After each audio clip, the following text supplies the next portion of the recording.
안녕하세요. 우리 같이 사도신경으로 신앙 고백하시고 하나님 앞에 예배하겠습니다. 나는 전능하신 아버지 하나님, 천지의 창조주를 믿습니다. 나는 그의 유일하신 아들 우리 주 예수 그리스도를 믿습니다. 그는 성령으로 잉태되어 동정녀 마리아에게서 나시고 본디오 빌라도에게 고난을 받아 십자가에 못 박혀 죽으시고 장사된 지 사흘 만에 죽은 자 가운데서 다시 살아나셨으며 하늘에 오르시어 전능하신 아버지 하나님 우편에 앉아 계시다가 거기로부터 살아있는 자와 죽은 자를 심판하러 오십니다. 나는 성령을 믿으며 거룩한 공교회와 성도의 교제와 죄를 용서받는 것과 몸의 부활과 영생을 믿습니다. 아멘. 찬송가 90장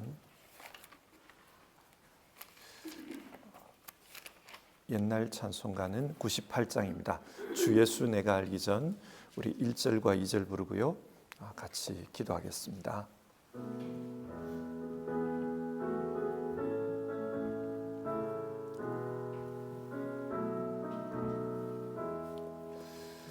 주 예수 내가 알기 전 날 먼저 사랑했네. 그 크신 사랑 나타나 내 영혼 거듭났네. 주 내 맘에 늘 계시고 나 주의 안에 있어 저 포도 비유 같으니 참 좋은 나의 친구. 내 친구 되신 예수님 날 구원하시려고 그 귀한 몸을 버리사 내 죄를 대속했네. 나 주님을 늘 믿으며 그 손을 의지하고 내 몸과 마음을 바쳐서 끝까지 충성하리. 우리 피아노 반주에 맞춰서 각자 조용한 기도를 드리겠습니다.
오늘 함께 읽으실 성경 말씀은 골로새서 1장의 말씀입니다.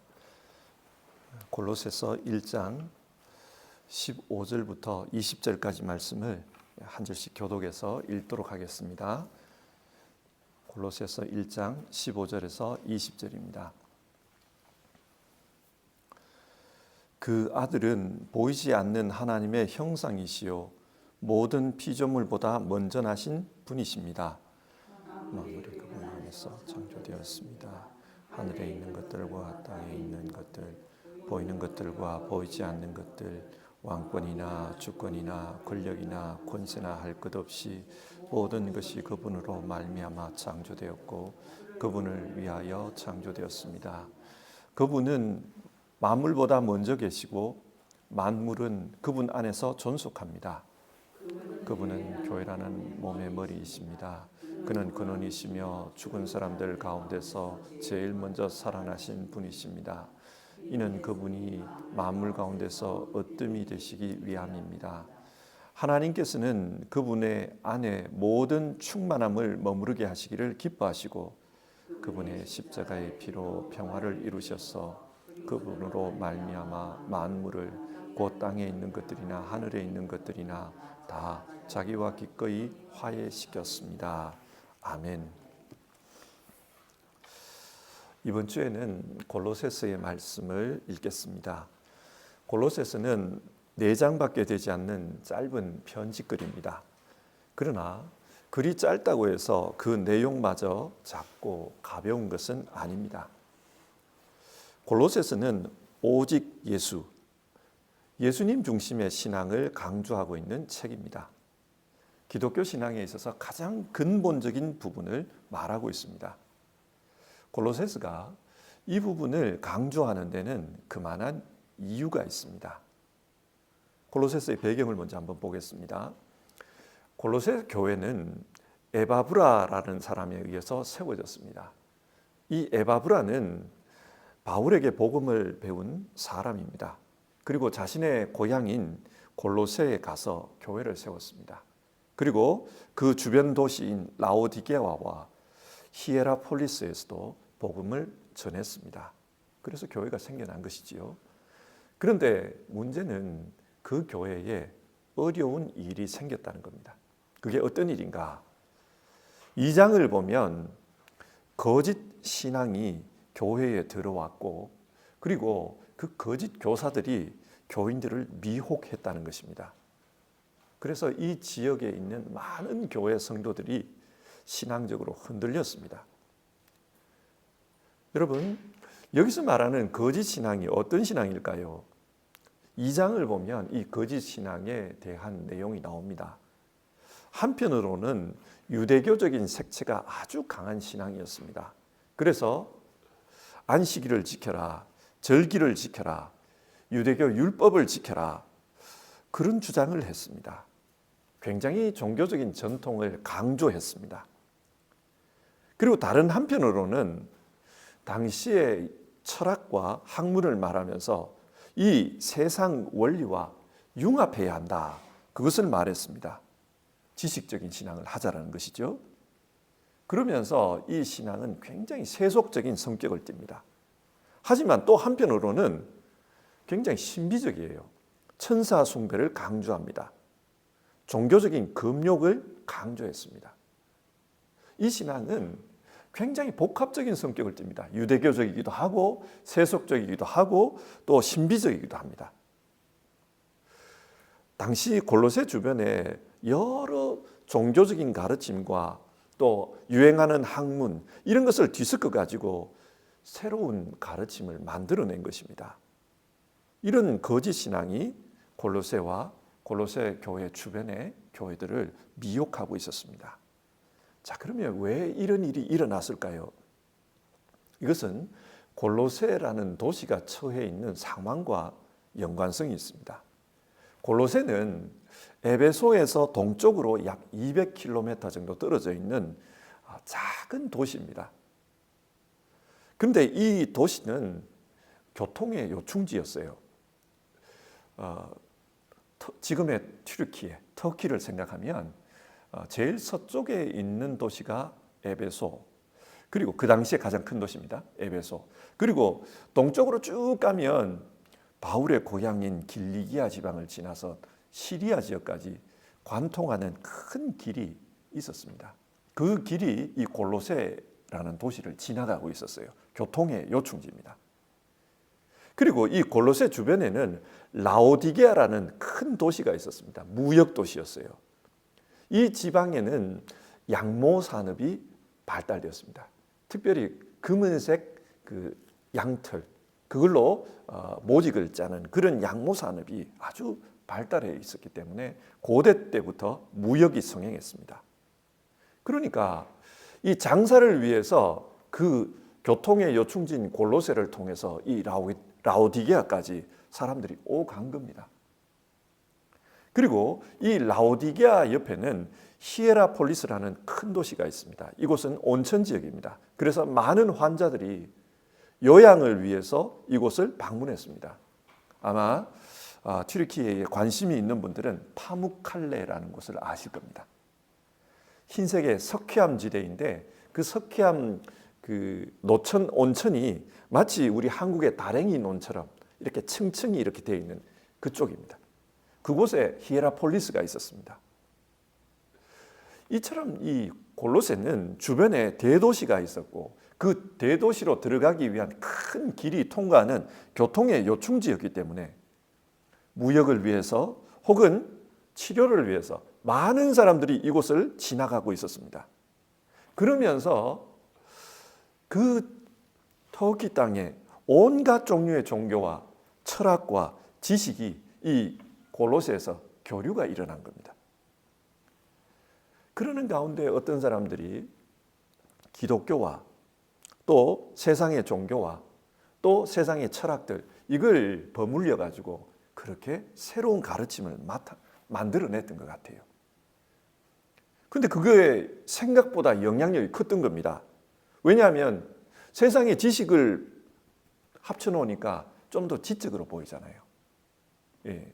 아주 지식인들이 생각할 때는 이게 더 합리적이다 그런 생각이 드는 거예요. 또 신비적인 것을 강조하다 보니까 이게 뭔가 더 신령하게 느껴지는 거예요. 뿐만 아니라 유대교의 전통을 강조하다 보니까 이게 뿌리가 있는 종교다 이렇게 생각이 든 겁니다. 그러다 보니까 많은 사람들이 여기에 미혹이 됐어요. 이게 더 옳은 종교다. 이 소식을 감옥에 갇혀있던 바울이 들었습니다.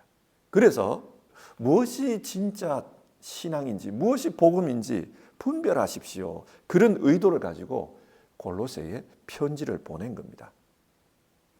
그래서 이 골로새에 편지를 보내면서 바울이 강조한 것은 진짜 중요한 것은 예수님 중심 신앙입니다. 오직 예수 이걸 강조한 거예요. 자, 우리 이 골로새서를 읽으면서 예수님 중심의 신앙을 다시 한번 생각해 봤으면 좋겠습니다. 왜 그러냐면은 우리 시대 역시 지식이 발달하고 또 세상의 온갖 문화들이 지금 융합이 되고 있어요. 세계화가 되다 보니 온갖 지식과 온갖 문화들이 다 들어와 있습니다. 그렇기 때문에 오직 예수 이런 걸 외치면 뭔가 조금 고집불통 같은 그런 느낌이 있어요. 다른 종교를 배려하지 않는 무례한 사람들 이런 이미지가 있는 거예요. 그래서 신앙적으로 포용성이 없다. 자신감이 없으니까 저렇게 다른 종교에 대해서 배타한다. 뭐 이런 말들이 오갑니다. 그러다 보니까 오직 예수 이런 이야기를 하면은 사람들이 이상하게 보는 거예요. 근데 진짜 기독교 신앙의 근본이 무엇입니까? 그건 오직 예수예요.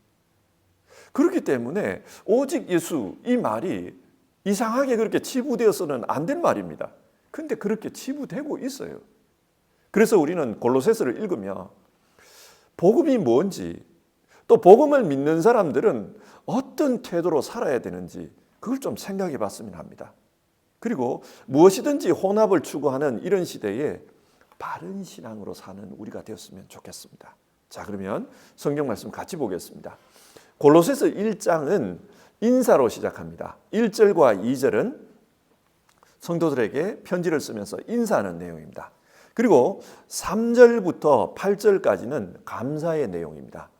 바울은 골로새 교회 성도들에게 참 감사하다 그런 말을 해요. 왜 감사하는가? 예수님을 믿는 가운데 그들이 진짜 사랑으로 산다는 거예요. 사랑이 풍성한 교회다. 또 하늘 소망을 붙들고 그렇게 살아가는 사람들이다. 그래서 바울은 지금 골로새 교회 사람들이 믿음, 소망, 사랑 이 부분에 있어서 본이 될 만한 사람들이다. 그래서 칭찬하고 있는 겁니다. 그리고 9절부터 14절까지를 보면은 바울 자손이 이 골로새 교회를 위해서 늘 기도하고 있다. 이야기를 합니다. 이야기를 하는 이유는 골로새 교회는 앞에서 말씀드렸다시피 바울이 세운 교회가 아니에요. 바울에게서 복음을 배웠던 에바브라가 세운 교회입니다. 그러니까 성도들이 볼 때는 바울하고 자기들은 상관이 없다 이렇게 생각할 수가 있잖아요. 그래서 바울은 나는 여러분들을 위해서 항상 기도하고 있습니다. 내 마음속에는 여러분이 있습니다. 그걸 이야기해요. 그러면 그 기도 제목이 뭐냐? 하나님께서 지혜를 주셔서 여러분이 복음을 더 잘 이해했으면 좋겠습니다. 그렇게 기도한다는 거예요. 그리고 이 복음을 믿고 복음으로 잘 살아서 많은 열매를 거두었으면 좋겠습니다. 그런 기도를 한다는 거예요. 요약해 보면 하나님, 골로새 사람들이 복음을 잘 이해하게 해 주십시오. 그리고 그 복음에 따라서 잘 살게 해 주십시오. 그렇게 기도한다는 겁니다. 기도의 내용을 정리하면 복음에 대한 이해, 복음에 대한 복음의 실천, 이게 균형 잡힌 교회가 되게 해달라, 그 말입니다. 여러분, 복음적인 게 뭡니까? 복음적인 것은 신앙에 있어서 예수 그리스도에 대한 이해와 그 예수 그리스도를 본받아 살아가는 실천, 이게 균형 잡힌 신앙입니다. 그 신앙이 복음적인 신앙입니다. 바울은 그걸 위해서 지금 기도하고 있다, 그 이야기를 하고 있습니다.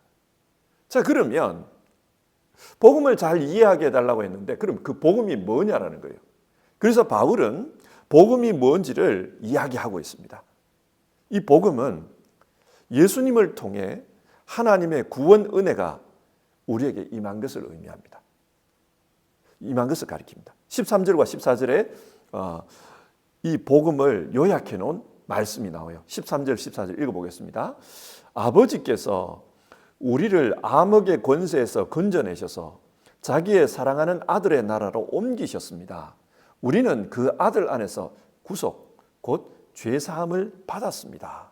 이게 복음이라는 거예요. 복음은 예수 그리스도로 말미암아 우리가 암흑의 세계에서 하나님의 나라로 옮겨졌다. 이게 복음이라는 겁니다. 우리는 이제 하나님 나라 사람이라는 겁니다. 자, 그러면 이 일을 한 예수님은 어떤 분이냐는 겁니다. 그분이 어떤 분이기에 우리를 구원할 수 있었는가? 그걸 이야기합니다. 그래서 본문 15절에서 20절에 예수님이 어떤 분인지에 대한 말씀이 나옵니다. 우리 한글 성경으로 보면은 그냥 이렇게 막 산문으로 기록해 놓은 것 같아요. 그런데 헬라어로 보면은 이거는 시입니다. 15절에서 20절은 시입니다. 아마 바울 당시에 교회에서 예배 드릴 때 불렀던 찬송가 가사 같아요. 아주 유명한 찬송가 가사입니다. 그래서 바울은 지금 그 찬송가 가사를 가져와 가지고 예수님은 이런 분입니다. 여러분 잘 아시지요? 그걸 말하고 있는 거예요. 자, 그러면 예수님이 어떤 분인가? 이 내용에 따르면 먼저는 보이지 않는 하나님의 눈에 보이는 형상이시다. 그렇게 말합니다. 하나님은 보이지 않습니다. 아니, 볼 수가 없습니다. 왜냐하면 하나님은 너무나도 크신 분이기 때문입니다. 하나님이 크시다는 말은 키가 크고 덩치가 크다, 그런 말이 아닙니다. 하나님은 그 지혜와 능력에 있어서 또 그분의 역사에 있어서 우리가 알 수 없는 크신 분입니다. 너무 크시기 때문에 우리가 볼 수 없어요. 예를 들어 우리가 우주를 다 볼 수 있습니까? 없습니다. 이 땅의 역사를 다 합니까? 시간을 다 합니까? 알 수 없습니다. 시간과 공간을 다 알 수 없듯이 하나님을 알 수가 없습니다. 독일 신학자 중에 판넨베르크라는 분이 있습니다. 이분은 하나님은 역사를 통해서 자기를 계시하셨다, 그렇게 주장하는 분입니다. 이분의 주장을 가만히 한번 생각해 보십시오. 역사를 통해서 자기를 계시하셨다. 하나님은 이 우주를 만드십니다. 이 우주의 창조를 통해, 우주의 역사를 통해 자기가 얼마나 크신 분인지를 보여주시는 겁니다. 그리고 이 땅에 인간이 존재한 이후로 인간은 뭔가 계속해서 좀 발전되어 가는 면이 있어요. 미개한 문화에서 조금 더 세련된 문화로 계속 뭔가 발전되어 가는 면이 있습니다. 그러면 이게 어디를 향해 가느냐라는 거예요. 판넨베르크는 하나님께서 인간의 역사 속에서 일하고 계신다. 그래서 이 인간의 역사를 통해 자신의 뜻을 이루고 계신다. 그렇게 봐요. 이렇게 보면은 하나님은 너무 크신 분입니다. 우리가 우주를 다 알 수 없습니다. 그리고 이 인간의 역사를 우리가 정확하게 알지를 못합니다. 그처럼 하나님은 크신 분입니다. 그래서 알 수가 없고 볼 수가 없습니다. 그런데 하나님은 그런 자기 자신의 모습을 예수님을 통해 우리에게 나타내셨다는 거예요. 그래서 예수님은 보이지 않는 하나님의 보이는 형상이다, 그렇게 말합니다. 하나님이 어떤 분인가? 이 예수 그리스도의 삶 속에 하나님이 나타나 있다는 겁니다. 구원자입니다. 또 예수님은 어떤 분인가? 예수님은 만물의 창조자다. 16절부터 보면 그렇게 기록되어 있습니다. 만물의 창조자다. 왜 예수님이 만물의 창조자입니까? 예수님도 우리 같은 사람인데 어떻게 그분이 창조자입니까? 요한복음 1장은 이 예수님을 로고스라고 부릅니다. 이 로고스라는 말은 이성, 원칙, 한국의 그 옛날 말로 하면 도라고 번역을 했습니다. 그렇게 번역이 가능합니다.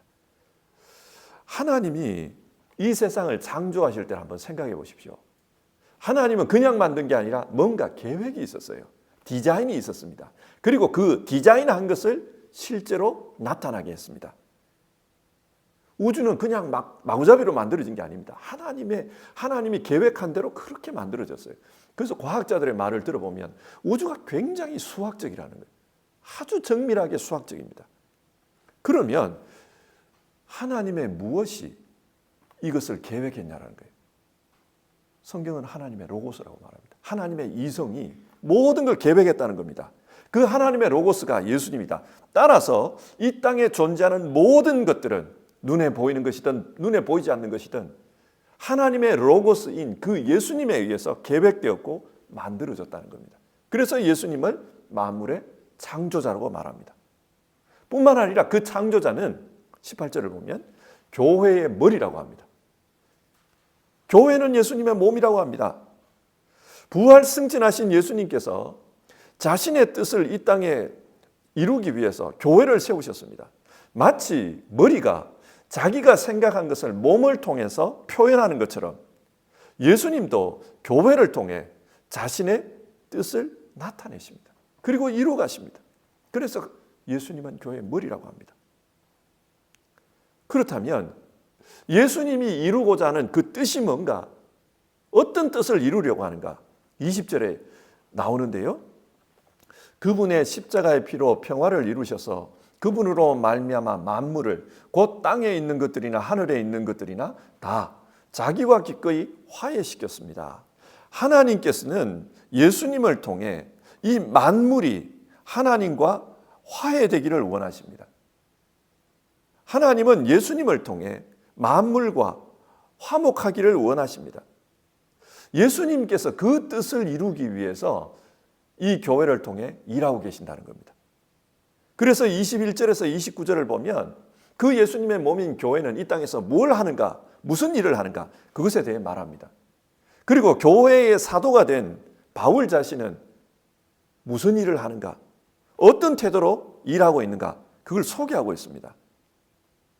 교회는 이 세상에서 만물이 복음을 듣고 하나님과 화해하는 일을 하도록 하는 일을 합니다. 그리고 바울 자신은 교회의 일꾼으로서 그 복음을 전하는 일에 힘쓰고 있다고 합니다. 그런데 문제는 세상은 복음을 싫어합니다. 그러다 보니 복음을 전하면서 고난이 일어난 거예요. 바울 사도는 자신의 고난을 이렇게 이해합니다. 그리스도의 남은 고난을 자기 육체에 채운다. 고난을 그렇게 이해해요. 이 말을 쉽게 말하면 고난당하신 그 주님께서 십자가에서 고난당함으로 우리를 구원한 것처럼 나도 이 고난을 통해 예수님을 본받아 나도 고난을 통해 주님의 뜻을 이루는 일을 한다. 그 말입니다. 예수 그리스도의 모습을 본받아서 자기는 복음 전하는 일을 하고 있다. 내가 고난당하는 것을 나는 이렇게 이해한다. 그렇게 말하고 있습니다. 이를 통해서 하나님이 계획하신 것, 즉 예수 그리스도를 통해 이 세상의 모든 것이 하나님과 화목하게 되는 것, 이 일에 나는 힘쓰고 있습니다. 그 이야기를 합니다. 자, 1장의 말씀을 한번 정리를 해보겠습니다. 1장은 골로새서의 서론에 해당되는 말씀입니다. 골로새 교회는 이단 사상 때문에 어려움을 겪고 있었습니다. 아주 여러 가지 그런 가르침들이 짬뽕이 되었어요. 그로 말미암아 예수 중심의 신앙이 아니라 종교적인 관습을 중요시하는 신앙, 지식을 중요시하는 신앙, 세속적인 신앙, 신비를 추구하는 신앙, 이런 신앙이 되어버렸습니다. 예수 복음에서 많이 떠나버린 거예요. 아마 세상의 가르침과 이렇게 융합하다 보면은 세상으로부터 덜 욕을 얻어먹을 거예요. 세상과 융합이 됐으니까 덜 욕먹을 겁니다. 그런데 문제는 하나님의 뜻은 이루어지지 않는다는 겁니다. 하나님은 복음을 믿는 사람들이 세상에서 편하게 사는 것, 그것보다 바르게 사는 것을 원하십니다. 그래서 복음을 통해 하나님과 화목하게 사는 것, 그걸 원하십니다. 마귀는 이런 하나님의 계획을 망가뜨리는 것을 목표로 합니다. 그래서 하나님과 화목하기 전에 세상과 화목하라 그래요. 그래서 세상과 융합하라고 그럽니다. 혼합되라고 합니다. 변질되라고 합니다. 그래서 골로새서는 이 세상 속에서 오직 예수, 그걸 외치고 있는 겁니다. 골로새서의 메시지는 아주 명확합니다. 4글자, 오직 예수. 이게 골로새서의 메시지죠. 그런데 문제는 이 메시지를 전하는 사람입니다. 메시지를 전하는 사람을 영어로 메신저라고 하죠. 이 메신저가 중요해요. 메신저가 어떻게 전하느냐에 따라서 메시지가 바로 전해지기도 하고 메시지가 왜곡되기도 합니다. 예를 들어서 한번 생각해 봅시다. 여러분이 한국에 가시면 서울역을 지나가실 겁니다. 서울역 앞에 보면은 큰 스피커를 갖다 놓고 오직 예수, 예수 천당 불신지옥 뭐 그러면서 이제 외치는 분들을 보실 겁니다. 그분들을 보시면서 어떤 느낌이 드십니까? 저는 양면의 감정이 들더라고요. 한편으로는 사람들이 별로 안 좋아할 텐데 저렇게도 외치는 거 보면 정말 대단하신 분들이다. 열정이 대단하시다. 한편으로는 존경스러운 마음이 있고 또 한편으로는 걱정되는 마음이 있습니다. 사람들이 저런 사람들을 보면서 더 교회에서 멀어질 텐데 더 기독교를 혐오할 텐데 저분들은 좋은 의도로 하신지 모르겠지만 저분들 때문에 오히려 사람들이 더 기독교를 싫어할 텐데 그런 생각이 들었습니다. 자, 한번 생각해 봅시다. 그분들이 외치는 오직 예수, 이 메시지가 잘못됐습니까? 우리 기독교의 복음에서 볼 때는 잘못된 거 없어요. 맞는 겁니다. 그런데 무엇이 문제입니까? 태도라고 저는 생각합니다. 정말 한 영혼을 사랑해서 그렇게 외친다면 그분들은 정말 대단한 분들이고 오늘 성경이 주장하는 그런 내용입니다. 그러나 만약 그게 아니라 니네들 지옥과 사람들에게 강요하거나 높은 사람이 낮은 자를 가르치듯이 그렇게 윽박지르거나 만약 그렇다면 배려하는 마음이 없이 일방적으로 내 주장만 외치는 거라면 그러면 그 태도에는 문제가 있는 겁니다. 왜냐?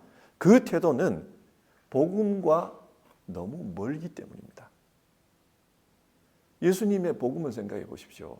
예수님은 강요하면서 헤롯의 머리를 두들겨 패면서 아니면 총독을 칼로 찌르면서 복음을 주장한 게 아닙니다. 자신이 십자가에 달리면서 자기 희생을 통해서 하나님의 복음을 보여주셨습니다. 우리를 구원하는 것도 마찬가지입니다.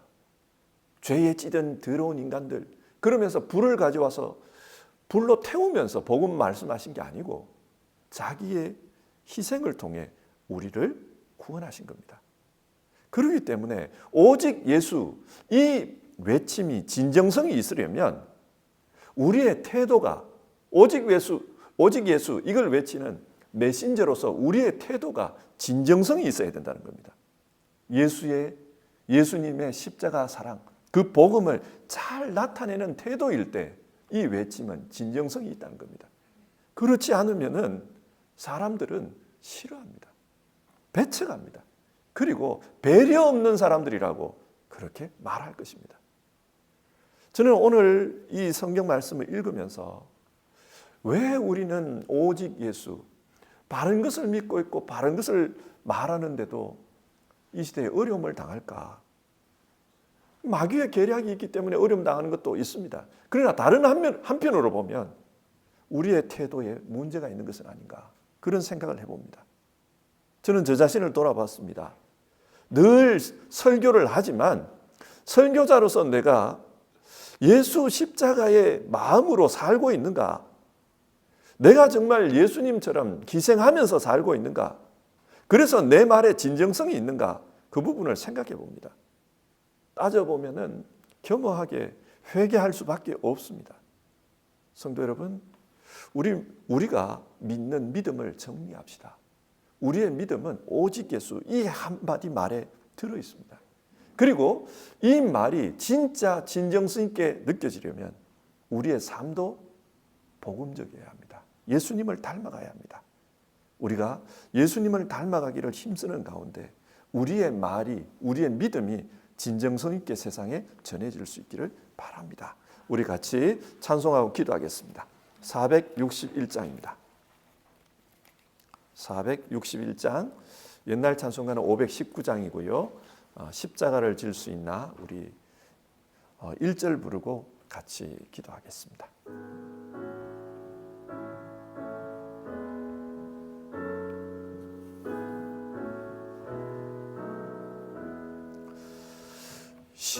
십자가를 질 수 있나 주가 물어보실 때 죽기까지 따르오리 성도 대답하였다.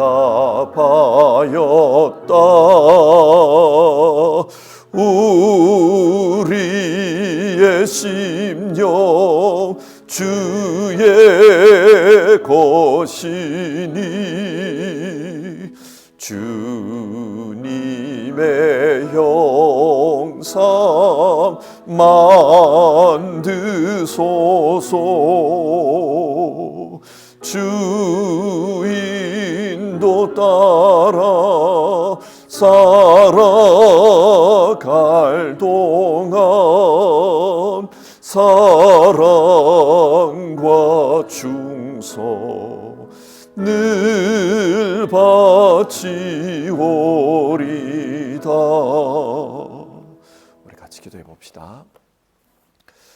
오늘 골로새서 1장의 말씀을 읽었는데요. 골로새서 1장은 골로새 교회에 어떤 문제가 있었는지, 그리고 그 문제 속에서 어떻게 신앙해야 하는지 그걸 말하고 있습니다. 바른 신앙은 예수님 중심의 신앙입니다. 예수님 중심의 신앙, 그 신앙을 우리가 믿고 따름에 있어서 중요한 것은 어쩌면 우리의 태도입니다. 우리가 복음을 믿고 살지만 복음적인 태도로 살지 못하면 그 말은 진정성이 없을 겁니다. 그래서 오늘 성경은 우리에게 정말 복음을 잘 이해하고 복음으로 잘 살아가기를 원합니다. 그런 바울의 기도를 소개합니다. 그리고 바울 자신도 나는 예수님이 복음 전한 것처럼 나도 그렇게 고난당하면서 복음 전합니다. 그 이야기를 합니다. 오늘 우리 같이 기도합시다. 주님을 잘 믿게 도와주십시오. 그리고 주님을 잘 따르게 해주십시오.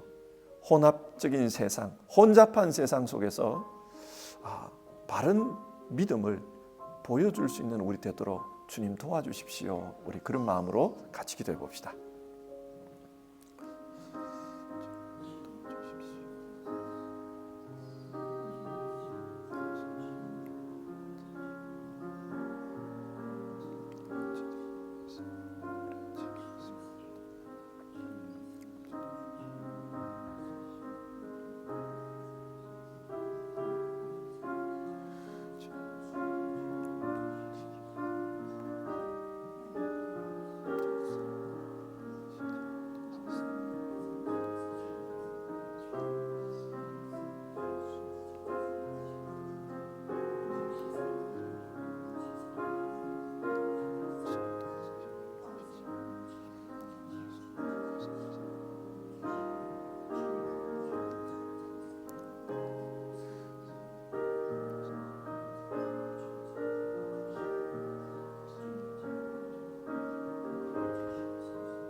하나님, 오늘 골로새서 1장의 말씀을 통해서 골로새 교회에 있었던 문제를 우리가 살펴보았습니다.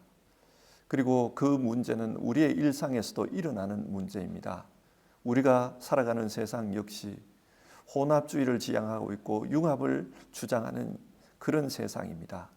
그러다 보니 신앙에 있어서도 혼합이 많이 일어나고 있고 정말 순전한 신앙, 그 신앙을 가지지 못하는 경우도 많습니다. 그리고 우리가 순전한 신앙을 가지고 있다 하더라도 사람들이 그것을 배척하거나 싫어하는 경우도 많이 있습니다. 왜 그렇게 되었을까? 어쩌면 우리의 신앙이 진정성을 잃어버렸기 때문이다. 우리의 신앙이 정말 믿는 그대로 살지 못하기 때문이다. 그런 반성을 하게 됩니다. 주님, 정말 예수님 믿고 예수님 본받는 일에 우리가 힘쓸 수 있기를 바랍니다. 우리에게 은혜를 주시옵소서. 예수님을 잘 믿게 도와주시옵소서. 예수님을 잘 따를 수 있도록 도와주시옵소서. 우리가 말하는 것처럼 그렇게 살 수 있도록 도와주시옵소서. 우리의 신앙과 우리의 삶이 분리되지 않도록 하나님 도와주시옵소서. 하나님, 오늘 하루도 각자의 삶의 자리에서 자기 신앙을 돌아보면서 주님, 성경이 말하는 것처럼 살고 싶습니다. 그렇게 기도하는 분들에게 은혜를 주시기를 바랍니다. 도와주시기를 바랍니다. 그리고 그분들을 통해서 하나님의 선한 역사가 일어나게 하여 주시옵소서. 하나님, 특별히 기도합니다. 주님의 도우심을 필요로 하는 많은 이들을 기억해 주옵소서. 주님, 정말로 건강의 어려움과 삶의 어려움을 안고 사는 이들을 기억해 주옵소서. 주님, 그들에게 주님이 소망 되심을 나타내 주옵소서. 주님의 역사를 간구합니다. 오늘 하루의 삶을 주님께서 이끌어 주시기를 간청드리며 우리 주님 예수님의 이름으로 기도드립니다. 아멘. 주기도문 하겠습니다. 하늘에 계신 우리 아버지, 아버지의 이름을 거룩하게 하시며 아버지의 나라가 오게 하시며 아버지의 뜻이 하늘에서와 같이 땅에서도 이루어지게 하소서. 오늘 우리에게 일용할 양식을 주시고 우리가 우리에게 잘못한 사람을 용서하여 준 것 같이 우리 죄를 용서하여 주시고 우리를 시험에 빠지지 않게 하시고 악에서 구하소서. 나라와 권능과 영광이 영원히 아버지의 것입니다. 아멘.